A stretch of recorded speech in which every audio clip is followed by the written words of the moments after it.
Hello, everyone. Welcome to today's Girl Talk, focus on how to build anti-racism into your advocacy. I'm Mohammed Farshori. I've been involved with Girl Up for the last 8 years.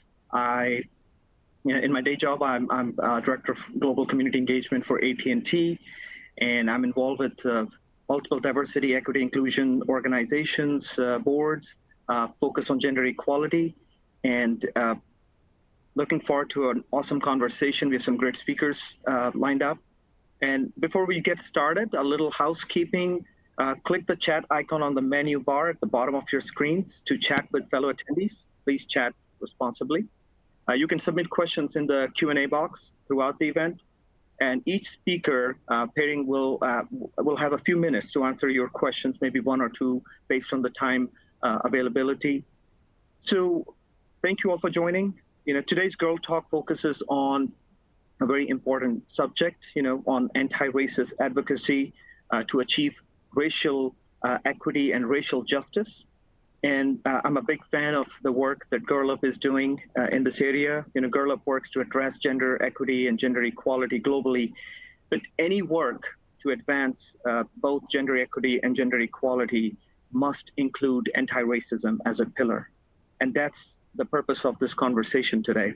We have an incredible lineup of speakers today talking about systemic racism and its impact on communities, both in the US and across the globe, and how advocates can take sustainable action. And we'll be joined by girl leaders and activists to discuss supporting, the Asian American Pacific Islander communities with the recent rise in AAPI hate crimes and violence that we have seen across the globe, and how to advocate against rising global populism and ways to decolonize curricula and education systems.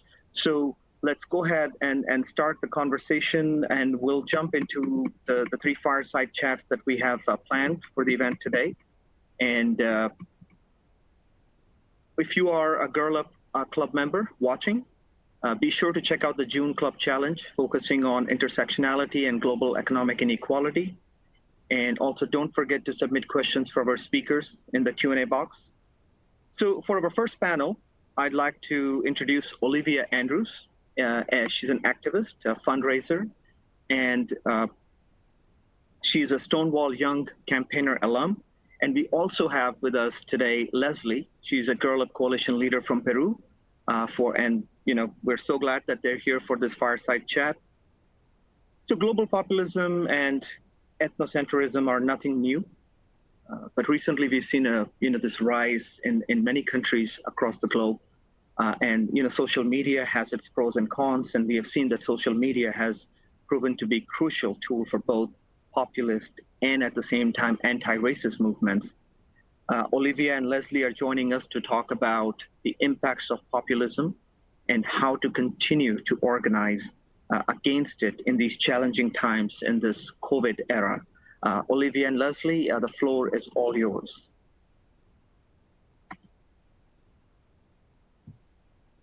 Thank you so much for the opportunity.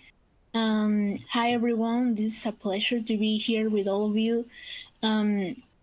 Well, I would say that we can start talking about a little bit of our personal experiences, maybe Olivia.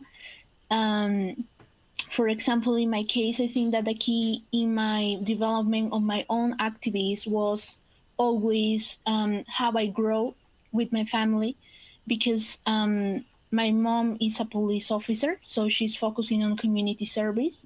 And because of that, I have experienced many beautiful things. I visit many communities here in my country, which actually allow me to recognize that there's no difference between us.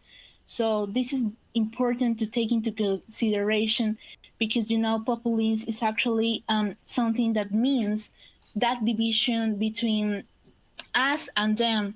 So that's, I think, was the key in my personal experience activist of development, I think. What about you, Olivia? That's so interesting, Leslie. I think that is kind of what shapes activism in itself, is your life experiences. And so it's really interesting that with you, it's kind of growing up and the experiences you went through and your mum's profession. I think for me, it's all about my identity. I am very much a contested identity. I'm a woman, I'm Black, and I'm also a lesbian. And so my life's work and my activism is completely shaped by that intersection. I mean, I have always been sort of driven to help other people. That's like what I love doing, and kind of having a eureka moment when I was about 20 years old that I wanted to work in the nonprofit sector. But as I developed as well and really grew into my own with my identity, I then pushed forward on like, I have to fight for what is right. I'm very much driven by like ending inequality as somebody that has experienced it. You know, I'm affected by women's issues, Black issues, and LGBT issues. And I'm very much driven by that. And particularly as well as I'm an activist, a campaigner, and also a fundraiser in my day job, learning as well with fundraising that money is very much where power is. And I enjoy kind of an activist approach to fundraising and shifting that power and putting it in the hands of the people that do need it the most. And often the power is very, very centralized. And I'm all about kind of sharing that and, yeah, collective action. Yeah, that's true. I think the money is important, but something that sometimes we forget is that money not have to be a barrier for us, like to receive the same opportunities, to receive the same threat. So I think this is important, and we think we need to clarify to our communities that, and this is something that sometimes happens here in Peru, because we come from different backgrounds. We have Chinese communities here in Peru, Black people here. We have people from the Andes. So we have this diversity actually here, and we have to recognize it and to know that maybe we have different backgrounds. We come from different parts of, for example, here in my country, in Peru, from different regions. That's okay, but we can unify our work in the order to really work, for example, for the SDGs, to work for the best for all of us. So yeah, I think it's important, and I think that your work is awesome. So yeah. Thanks. And absolutely, I completely agree with you that, you know, we should definitely tear down, and that's the biggest thing against populism. Like you said, it's creating that us and them narrative, and it's really important in activist and advocacy work to tear down those barriers and really just talk about the similarities and recognize the similarities between us as human beings, and particularly those with marginalized identities, that we have more in common than sets us apart. Yeah, that's totally true.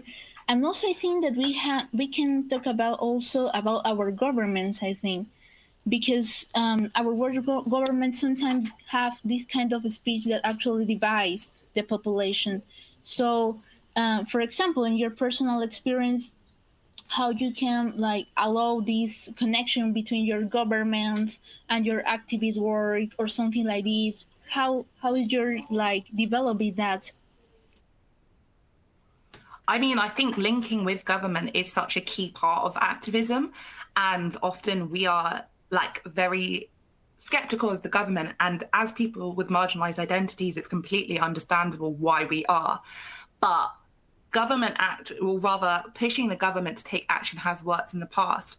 For me as an activist, I always look back at past movements, and particularly movements that are close to my heart. So the civil rights movement, the slavery abolition movement, the LGBT rights movement, and the lobbying action that there's been. For example, in the UK, there has been a lot of lobbying action with our government for a law called Section 28, which had originally made it illegal for teachers and educators to promote homosexuality as normal and talk about it in lessons. And only with pushing back and working with the government and lobbying and campaigning and doing demonstrations and signing petitions has there been action that now we are in a place where actually LGBT are put into the mainstream education, particularly health and safety and relationships education. And for me, I look back at the past movements and effective before, And especially as we move into the digital age as well, it's so easy to sign a petition. You know, you have change.org. In the UK, we have a government website where we can start petitions. And if they reach, I believe, over 100,000 signatures, they do get spoken about. And I think there is such value.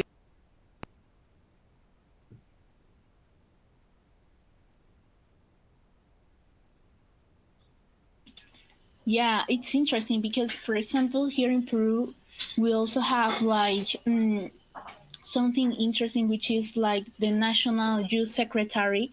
So this institution is allowing us to really connect with our government, the youth with the governments, in order to develop some projects, some interesting projects in favor of our communities, for example, anti-racism projects. So I think, as you said, working together collaboratively is so important. For example, here in Peru, we are trying always to engage everyone's in the conversation. Here we have governments who actually needs to learn some topics. I think there is not too late or too early to learn something new. So we have to take this into consideration all the time, because maybe they have experience, they have their professions, they have like the positions in our institutions, but now we live in our communities. We know what is happening surrounded us. So I think this is would be so useful in order to develop those projects that they want to do. So in that way, we can collaborate together to show them our experiences, how is now our situation, and then with the help with them, to develop those projects to our communities. So yeah, what you say is incredible. Maybe we can like talk about a little bit the social media. How is the social media impact having an impact in our activities, and talking about these anti-racism, how we are using these tools for us. Maybe you can start a little bit, Olivia.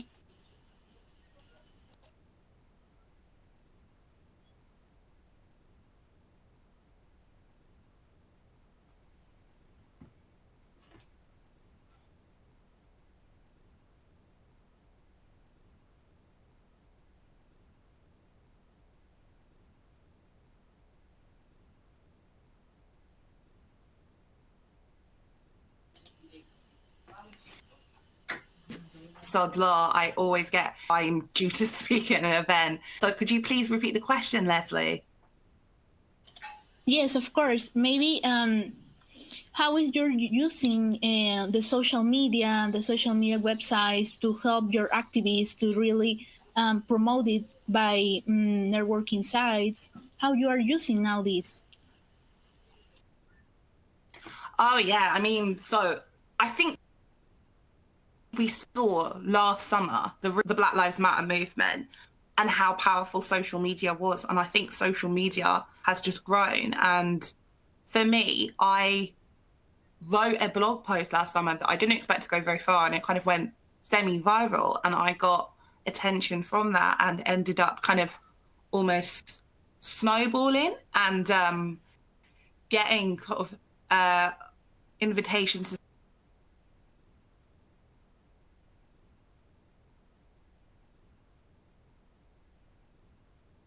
speak at podcasts and racism within the LGBT community. I think as time goes on, it'll only get better and better in terms of how we use social media.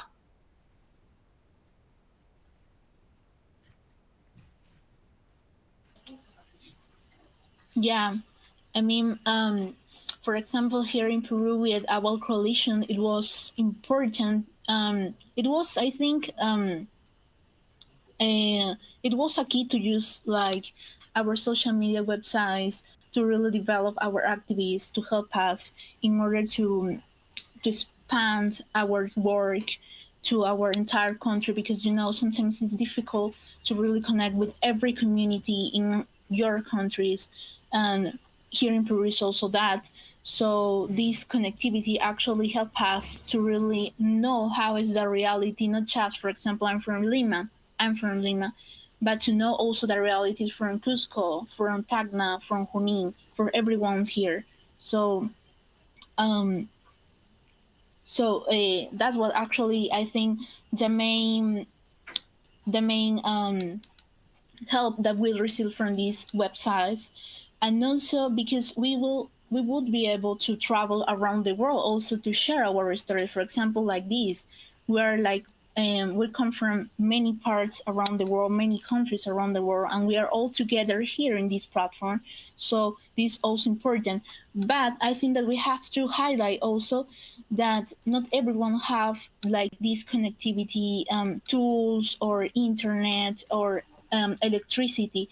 So what we done here in Peru in our coalition was to say all of our girl up leaders that we are not just representing our realities or ourselves, but we are also representing our community situations.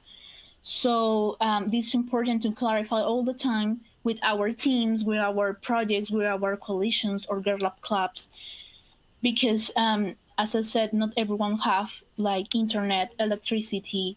For example, I'm talking here, but maybe in I don't know, in other community near to my home, there are some people who don't have internet actually. So what I need is to talk also about myself, my situation, my experiences, but also about those communities that don't have like this possibility to connect with us together now. So I think that that's the way that we can like really develop our activities, and talking about antiracism is so important. Also because this way this is actually unifying our work, allowing that everyone is taking into account in the conversation. So okay, so then I'm not sure if there are some questions, so I will. Olivia, are you there?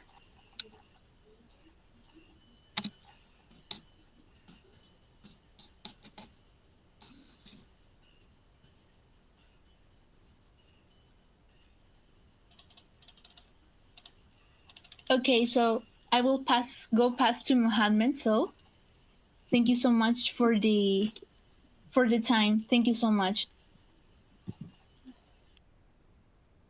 Thank you so much, Olivia and Leslie. You guys, both of you are doing some very inspiring work. We appreciate your engagement in the community and what you're trying to do to uplift the communities where you live.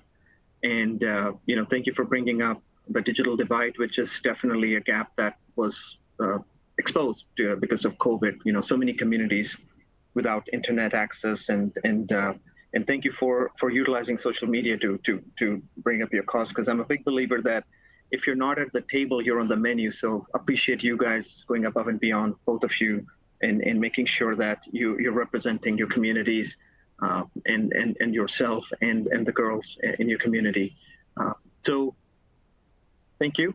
Let's move on to the next fireside chat. But before that, another reminder, if you're a Girl Up Club member just tuning in, that you can find the June Club Challenge focusing on intersectionality and global economic inequality in the documents section in this platform.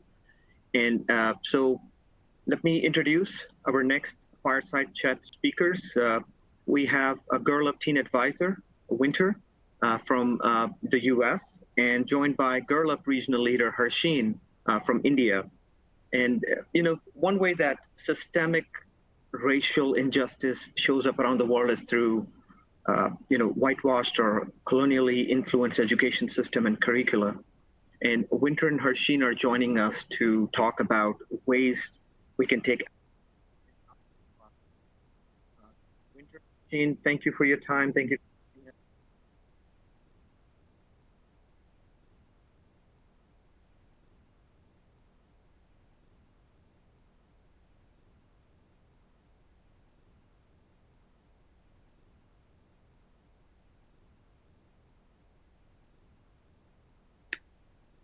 You want to just jump right in and start talking about your personal experiences with anti-racism in the classroom and whitewashed narratives? So I come from India, as Mohammed already introduced, and talking about the Indian education and how my experience has been with the colonial narratives in the classroom. So many people in India today think that education in India was brought by the British rule, and that's because of the lack of proper education that Indians have of their own past. And before the whole colonization happened, there were universities, there were schools, there were institutions called pathshalas spread all across India, where there were where there were subjects like philosophy, Sanskrit, eco, math, science, and something as specified and specialized as metallurgy. And we don't know anything about that because we don't really study that part of history. And that's what I feel. Even in the Central Board of Secondary Education, the major chunk of our history textbooks is focusing on how the colonization helped our country, or they brought in the railways, the laws, taught us English, and our own country has more than 120 languages of its own, and our Supreme Court only allows English as the first and the only language to take on the proceedings. So that was quite alarming to understand. And my personal experience has been this. And, when you're young, you're in the 6th or the 7th grade, you don't really know about all of this. You don't know what you're studying. But when you grow up and you look back to your curriculum, that's the time you realize, you could have studied all of this. You could have known more about your own culture, about your own past. And yes, that's pretty much my experience. And I would like to ask you a question.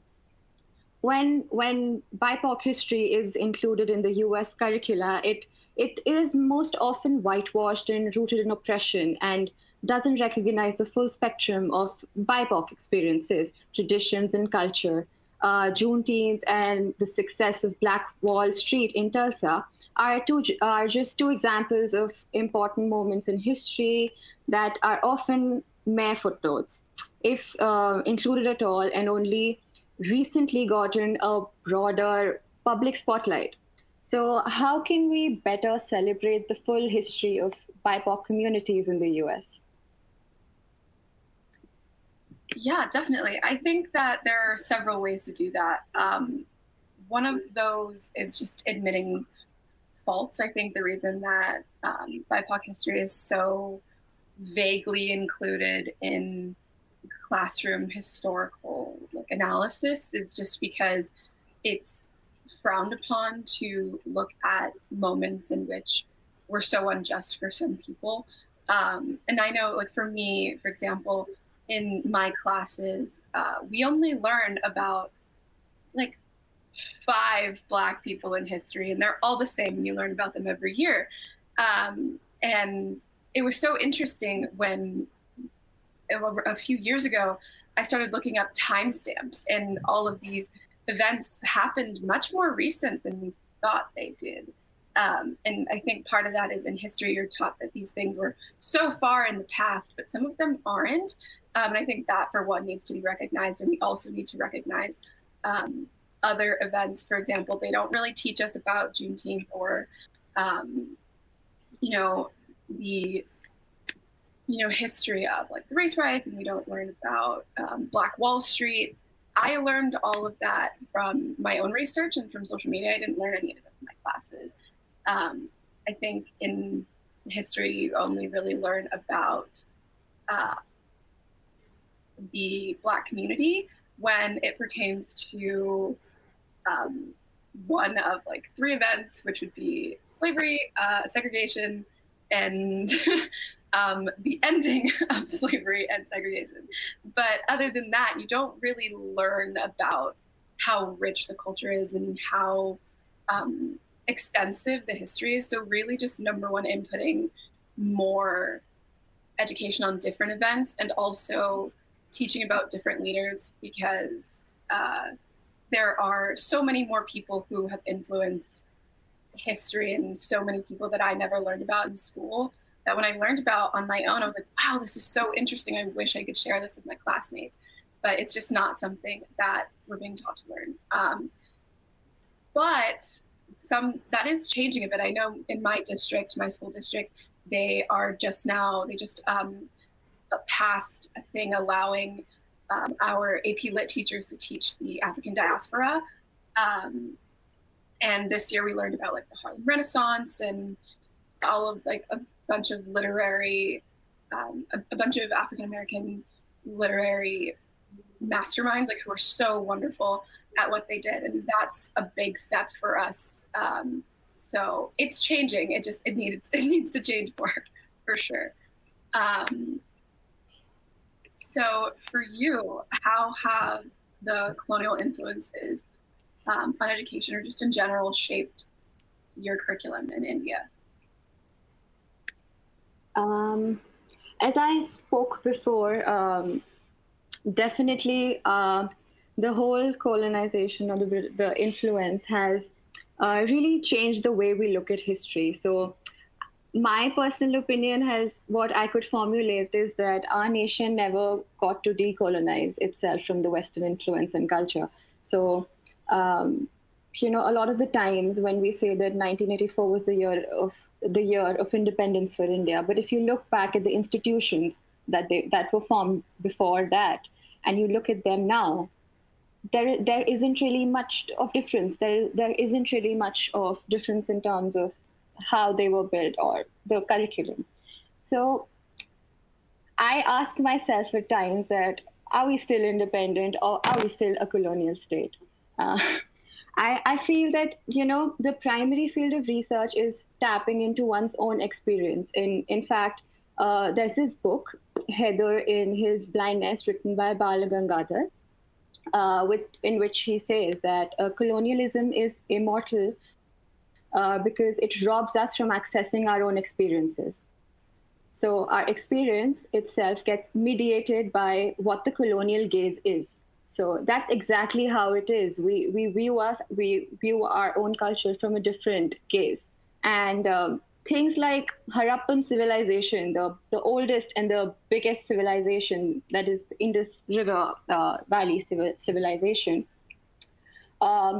we don't see that, even though it is dated back in 3300, 1300 BCE, there were innovations like weights, measures, seal carving, metallurgy, copper, bronze, and even small artifacts like bull seals. So, I mean, that's my experience. I mean, the more you go into it, the more you get to know more of it. And the only way you can get to know more about it is not through your textbooks. It's actually outside the classroom. And watching documentaries, watching maybe movies or history or research papers by subaltern historians or researchers, I think that is more of a way to go about this. And that might just change the perspective and the narrative altogether. And my last question to you is, around the world, colonial and imperial influences on curricula heavily limit the historical information that is taught to students in classrooms. What resources individuals as individuals like us, can do to look outside of school and in order to grow your historical knowledge and awareness? What resources would you resort to? For one, there's always social media, which is kind of touch and go. It depends on, if you can find something really reliable. But that's how I got started, just seeing like a little article on Twitter, and I was like, wow, I want to know more about this. And then I researched it. So research is always super great. There's tons of, like you said previously, documentaries, and there's books. So I think that if you have access to any historians or any people who study like culture and activism, it'd be so wonderful to ask them for recommendations for things that they have read or seen.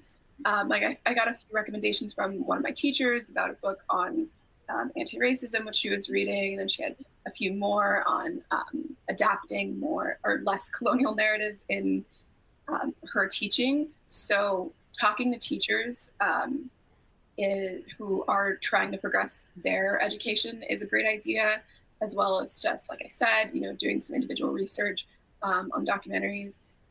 There's so many resources out there. Hopefully there will be more within the coming years, but as of right now, there's a ton of resources. Just have to kind of search a little bit.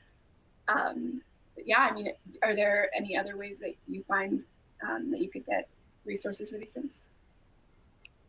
I would agree with you in terms of documentaries and books. And there's this one book which is, I think, by Urvashi Butalia, The Other Side of Silence, which reveals how people on the margins of history, like children, women, ordinary people in the lower caste, the untouchable, how their experience had been with throughout the partition period. So there are a lot of books on that, and other resources to know more about Indian history and culture would be definitely going out to historical places.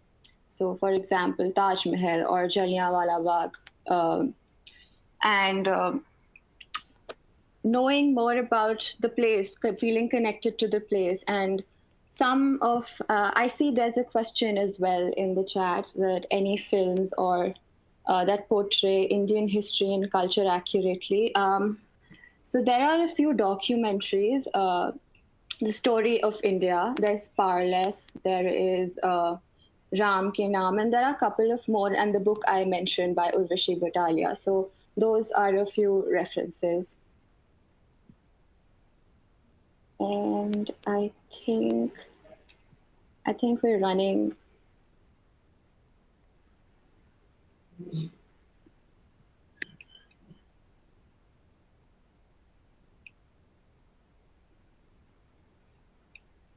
Yes, I think that is pretty much it from my end.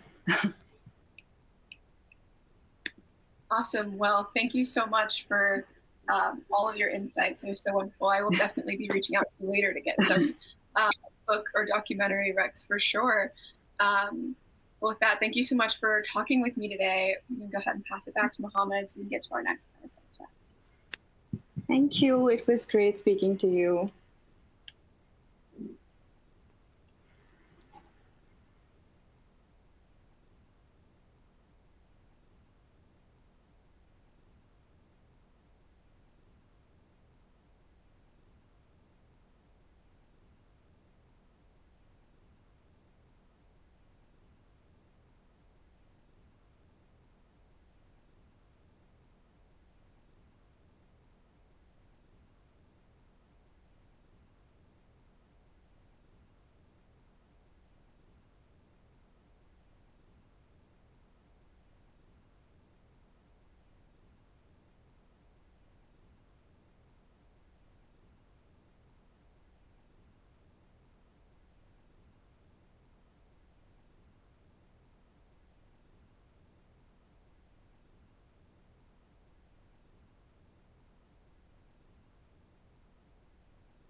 Okay. Hi, everyone. I hope that everyone can hear me well. And again, thank you, Girl Up. And thank you, Mohammed, again, for being the moderator today, and also for everyone involved in this panel, and also the team at Girl Up. It is my pleasure to invite our next speaker. And I think that a lot of you have known her work, but I'm excited to learn more about her work and also how we can all learn together. So I guess now joined with me in the virtual stage is Miss Yeon Choimorrow from the National Asian Pacific American Women's Forum. Are you there, Miss Yeon? And can you hear me well? Oh, I don't think I can hear. I don't think I can hear you. Oh, that's weird. Okay, now I can hear you well. Oh, okay. Let's hope we can get through this. We'll get through it. Hi there. So, as everyone has probably heard and known, especially now in 2021 in the US and around the world, there has been a recent uptick in hate and violence towards the Asian American and Pacific Islanders community. So now we're going to discuss about it specifically. And as both Asian women, I think we can all have a great and comprehensive conversation around it. So my first question to you is, as the executive director of the National Asian Pacific Americans Women Forum, NAPAWF, I think what has been also the biggest challenge in helping and building power for AAPI women and girls after the wake of the pandemic, mostly, especially as, again, as the anti-Asian hate sentiment starts to rise early on in the year? Thank you for that question. Thanks, everybody, for being here. We go by NAPAWF for short, as an acronym, at the National Asian Pacific American Women's Forum. I think some of the challenges hasn't been any different than prior. It's just that now everybody's paying attention and everyone knows and understands, right? I mean, I think obviously the rhetoric around the virus and, the former president of the United States calling it China virus and Kung flu and these derogatory language around it has impacted the community. And not just Chinese folks, right? Like frankly, the general public can't tell the difference in look. And so I've personally, and I know many folks on my team and members have also personally been harassed on the streets and the like because of the pandemic. But the reality is that many of us have been experiencing some kind of discrimination or invisibility for a long time. And I think that needs to be really articulated because the pandemic is so universally experienced. And so anything related to the pandemic, people tend to pay attention. But Asian Americans and Pacific Islander, especially, in the history of the United States, have been discriminated against for a very long time, starting, 1875, when the Page Act was passed and Asian women were basically banned from coming to the United States because we were perceived to be prostitutes, right? And so I think the biggest challenge is that, especially as women, as Asian American Pacific Islander women, and maybe, Asian women broadly, because of, in large part, U.S. militarism, that there is a way of dehumanizing Asian Americans and sort of Asian American women, especially, and dehumanizing us and reducing us as sex workers or as it relates to, sex work. And then there's complete, so we're very hyper visible in this way that we're hypersexualized and we're completely invisible in the ways that make us humans. And during this pandemic, so many Asian Americans have suffered. Our businesses have suffered. People have been unemployed. And again, because of stereotypes about Asian Americans that, we're all smart and we all make lots of money, that we don't need support, which is absolutely not true. Asian American women have the highest percentage of long-term unemployment rate in the United States. And so these are things that get lost when we only perpetuate stereotypes. I completely agree. And thank you again for that amazing answer. I think it's very important to always reaffirm and reiterate that Asian voices are very much always an invisible voices, and to mention that sometimes we have history amnesia, and to also bring the history of Asian Americans into the textbooks and into schools and into education, because this education and knowledge sharing should start from an early age.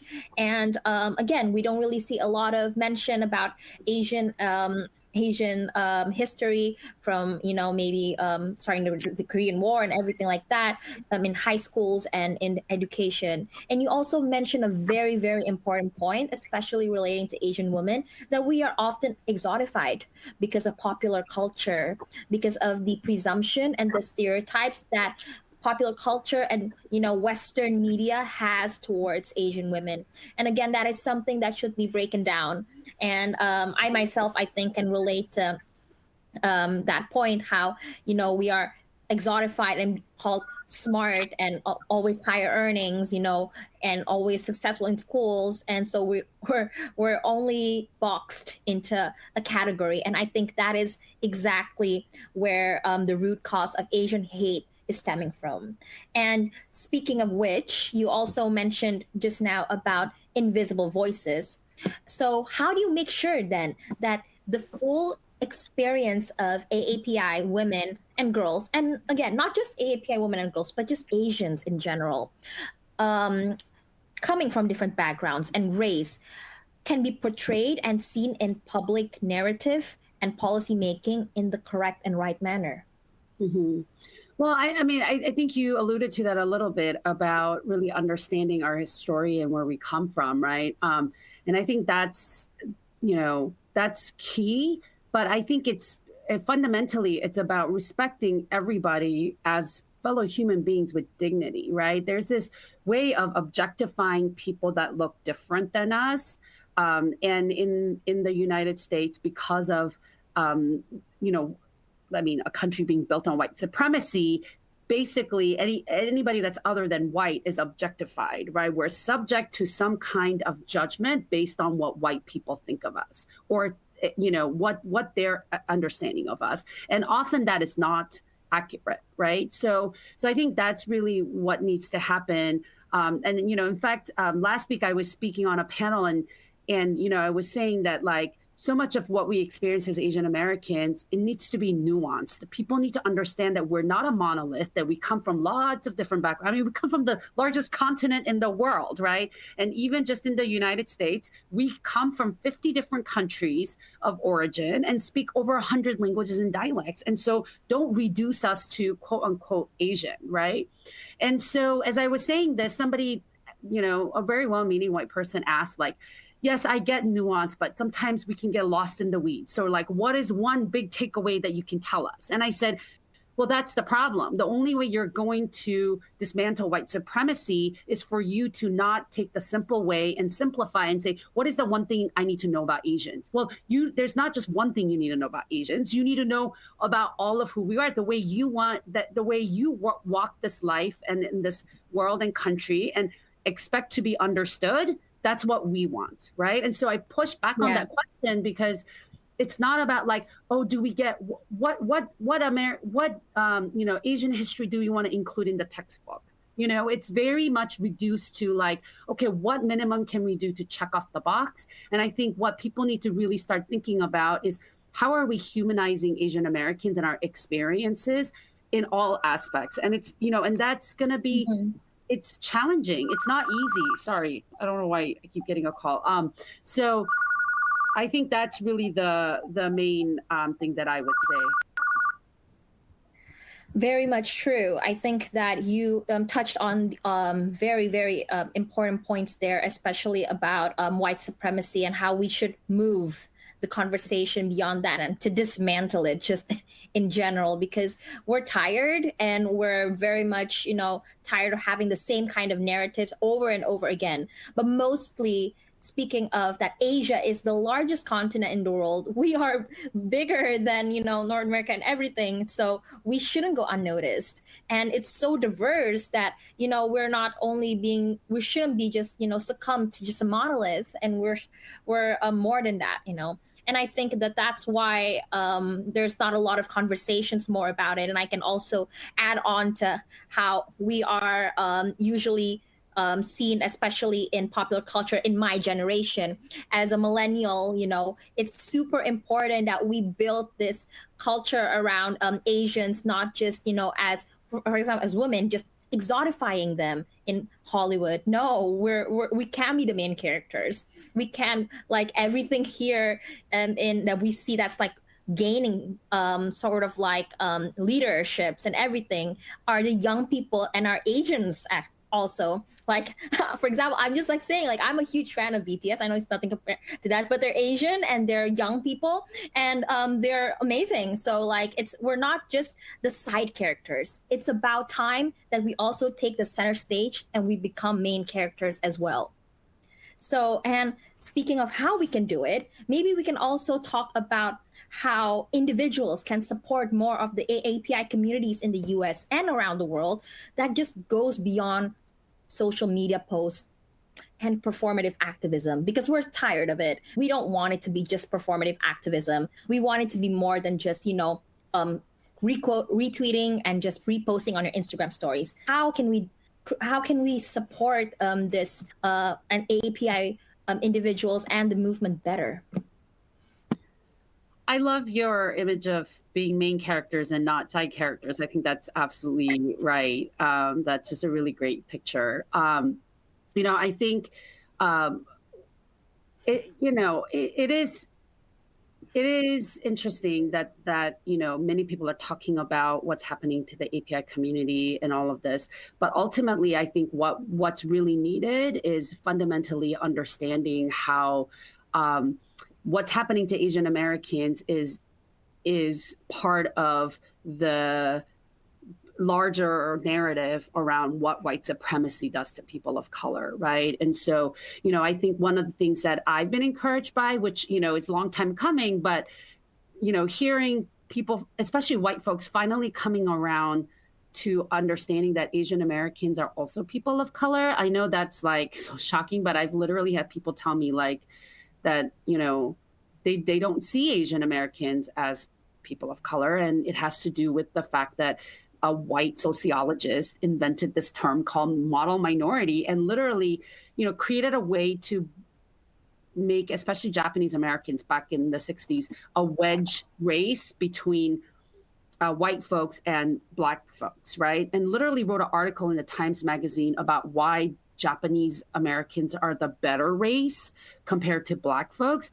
And I mean, it's horrific. And I think we need to learn those history especially as people of color, but also in broader society, because much of the stereotypes we perpetuate or live into actually have some of these really horrific stories and racist intentions behind them. And we need to unearth them and keep talking about them, right?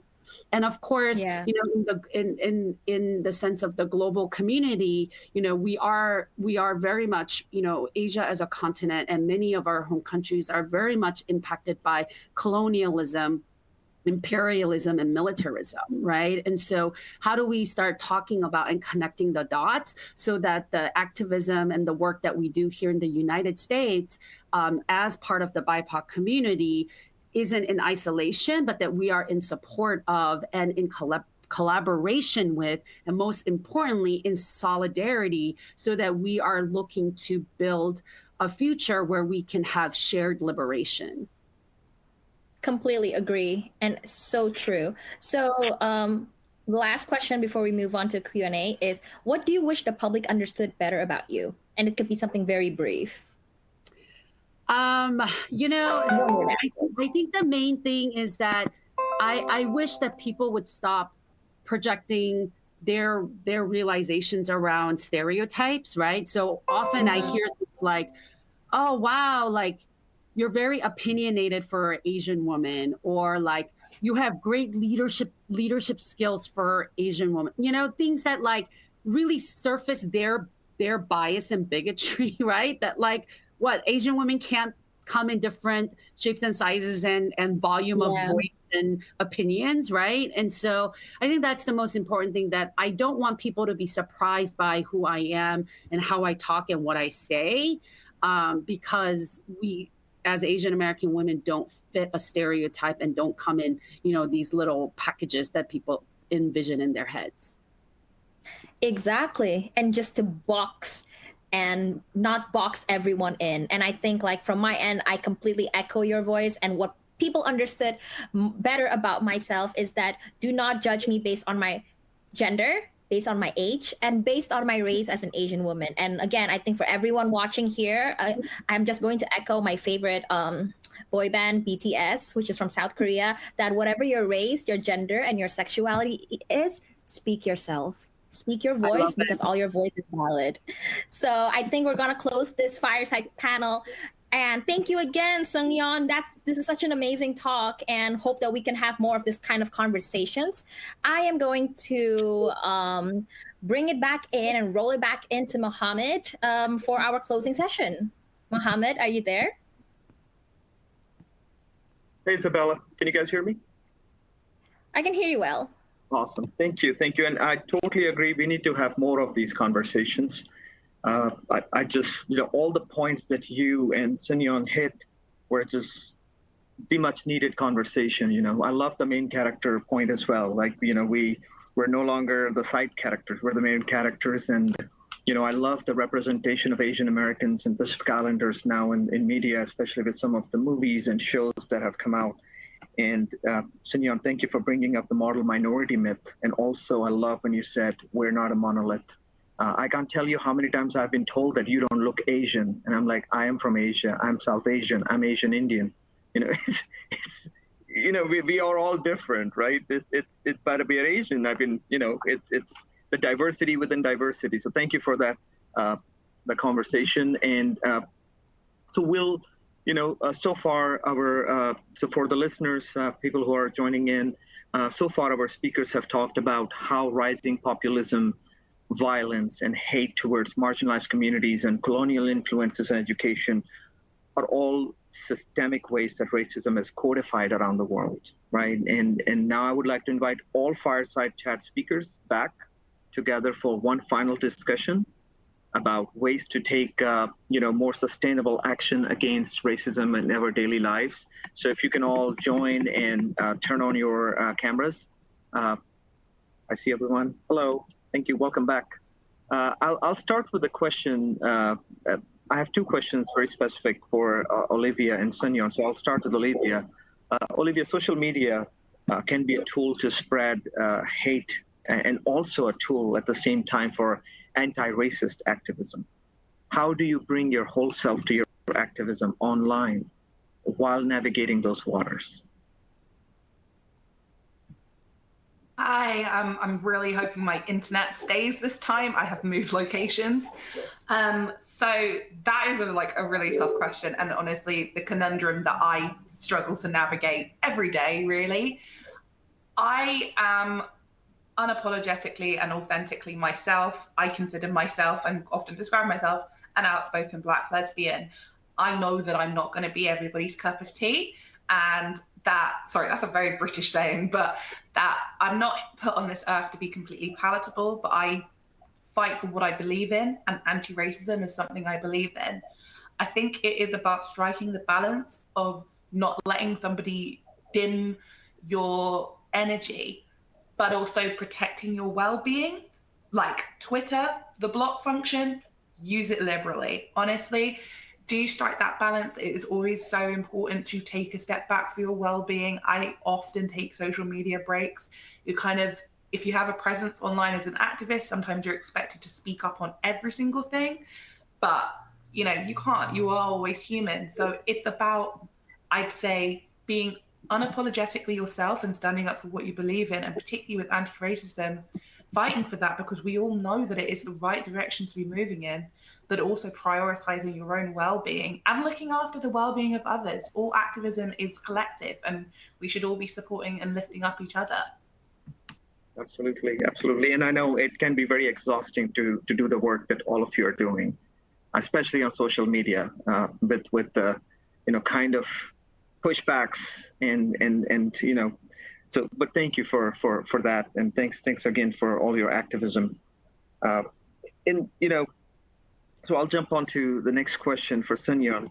I've watched you. I've watched a few of your panels, and also thank you for all the inspiring work you're doing, around, the work your organization is doing, tackling API discrimination from an intersectional lens. I've also watched a few of the news articles right when, the Atlanta thing happened, and, the API hate crime was at its peak. So thank you again for taking the lead in fighting this and creating awareness around it. Personally, how do you, Sunyeon, how do you ensure your anti-racism work is and remains intersectional, and not just focus on API, because all of these are somewhere connected. It's almost like we're all fighting the common enemy. It's like they're all connected somehow. So that's the question, is how you ensure your anti-racism work is and remains intersectional. Yeah, that's a really great question. I think I have the privilege of living an intersectional life, right? That, as Olivia mentioned, that, it's about being, Black and queer, and in activism, bringing all of your multiple identities. I think that's where, for me, it's really being authentic and true to who I am. And often in activism, people expect you to only fight for one thing at a time, right? And so often they want you to show up just as a woman and don't talk about race, or talk about being Asian American, but don't talk about being a woman. Or only talk about racism in the context of Black and white paradigm, or only about Asian and whites. Like it's people have very simplistic ways that they want to push the agenda. And what I keep coming back to is that, do I feel like I'm going to be fully liberated if I only take that approach, right? And do I feel like my family is going to be fully liberated if we take that approach? And so that's what grounds me in the work. And really, in terms of multiracial, anti-racism work, it's really understanding fundamentally what white supremacy is. And I've been saying this more and more frequently, but it's not just fighting racism. It's actually understanding and dismantling white supremacy. And when that becomes our goal, then we know that we're in this together, whether you are Black or Latinx or Asian American or Native American. Like, you understand that our fight is against, like you said, Mohammed, the common enemy. And until we have that rhetoric and understanding really seared into our hearts in the way we do activism, white supremacy is going to find a way to put a wedge between us and pick us off. And so I think the more we're able to focus on how we collectively dismantle white racism, white supremacy, the more intersectional our work can be. Absolutely. Thank you so much, Sunyeon. And, as an Asian Indian, straight men, I belong to one of the most privileged communities in the U.S. And, a lot of things that happened with the Black Lives Movement, Matter movement, it made me realize that, a lot of us have mistaken our privilege as freedom. Not all of us have it. And so thank you for the work you're doing in the community. We appreciate, you joining us today. And I know we're out of time, so I'll quickly ask a question. Maybe, if all of the other panelists can just take 30 seconds to respond to this. But, anti-racism activism takes a toll on mental health. How do you find a community, support your community, and ask for support in moments of heightened racial hate, violence, and oppression? Maybe, this is more of how do you take care of yourself while fighting, racism and all the causes that you're fighting. So, anyone, Isabella, Harsheen, Winter. Yeah, just like a brief statement. Oh, yeah. Oh, sorry. You can go. Yeah, I think just like something brief for me. I think find the right kind of community which also supports, advocacy and something that you love is very important. I think to also be creative in your advocacy. We're young. And so, use a lot of the tools that you have in front of you and utilize it to the most extent. Like, for example, I'm a part of the BTS Army, and we fight for racial inequality in Women's March. Because our, fandom, this is not just a fandom like where we are in Indonesia, it's also an advocacy and fandom. And so we fundraise towards anti-Asian hate sentiments using poster makings, using BTS lyrics. That's just like one of the few examples that we do in order to fight for anti-Asian hate in our country, in my country, Indonesia. And so that is also representing well, us as as a woman, as an Asian woman, as a young person. So yeah, that's one way what I'm doing to incorporate anti-racism into my advocacy and even like my fandom and hobby, I guess. So yeah. And I love how the BTS Army hijacks some of the bad hashtags out there. I love what you guys are doing. Yeah. Hopefully it's all for the good cause. And it is. It is. How about Harsheen? I feel, first of all, talking about mental health, I feel obviously everyone is there consuming everything every day, and social media is up and up. But I feel sometimes to take care of yourself, you could also shut off. You could take your time, just consume what you need to consume, but it's important to know when to stop, so it doesn't take a toll on your mental health. And I think Isabel pretty much summed it up very well in terms of how you can find your own community. And one of the best part about being with Girl Up is to find the community across the globe. It's not just me as an Indian, but I have people around me from every part of the world, and nothing is better than that. And yes, that is pretty much it. And I'm so happy to have this conversation, in fact. Awesome. Thank you. And I know, I'm so sorry, we are out of time. I wanted to go through one by one, but seems like we have to jump into closing remarks. But it's been an honor to be a part of this conversation and to moderate it, and just to hear from the amazing leaders you all are. And, I'm so glad that you're all connected with Girl Up. Huge fan of Girl Up, as I've mentioned, not just from my day job with AT&T, but I've been on an advisory board for the past 3 years, and I've been involved since 2013. So thank you to all of today's speaker for your time and contributions to these important conversations. And if you're a Girl Up Club member, for those who are listening and want to take action today, you can complete the June Club Challenge together with your club, which focuses on intersectionality and global economic inequality. And lastly, if you haven't already, grab your spot at the upcoming Girl Up Global Leadership Summit, and it's going to be a phenomenal experience. I loved every bit of it last year. And, so please register at the link shared in the resources section on your screen. And thank you all for joining, and have a great rest of the day, evening, based on where you're located. And can we, I think Winter didn't get to speak. Winter, do you want to quickly jump in and just share your experience? I'm so sorry. Oh, that's okay. Sure. I guess for me, something that like Harsheen and Olivia both shared, like plugging off and just getting off of social media for a while was a big thing. I think that a lot of people can attest to the fact that 2020 was a really hard year for activism with, COVID and the rise of, Asian American hate and then the Black Lives Matter movement. Like, I have never been more hyper aware of my skin color and my race and all of the things that make me targeted sometimes in society than I felt in 2020. So I definitely had to take my time off and kind of relax a bit. And I think activism can sometimes take a big toll on mental health because people, as activists, we want to make so much progress, but sometimes there are these roadblocks that just kind of constantly push you back. And, once you get through those roadblocks, it can be really exhausting because you just put so much effort into it. So definitely recognizing that breaks are important and that it's okay to take time to yourself and, really get your own mental health in check, because you can't, if you aren't doing well, it's hard to be in a place to help others. So you have to take care of yourself first.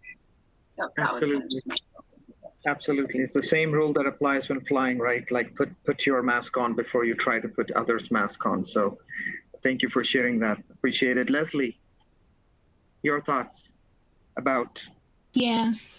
Yeah, I would say that. Yeah. Thank you so much for the opportunity. I would say that from the Latin American community, we have a phrase, and also from Girl Up, I think that together we are stronger. So I think it's important, like that everyone fight, it's our fight. So like to work together is so important, and this will allow us to really do this work better, and because to feel that we are not alone in this, that we are all together and we can support each other. So thank you so much. Of course, from all the Latin American community we had. Thank you so much. Thank you. Thank you all. And, continue to do the amazing work you're doing. And, we all are here to support you, and, looking forward to hearing more, and, hopefully following all the great work you'll continue to do. So thank you. And for those who are still on, please, check out the Leadership Summit link shared in the resources section. And thank you. Have a great rest of the day and evening.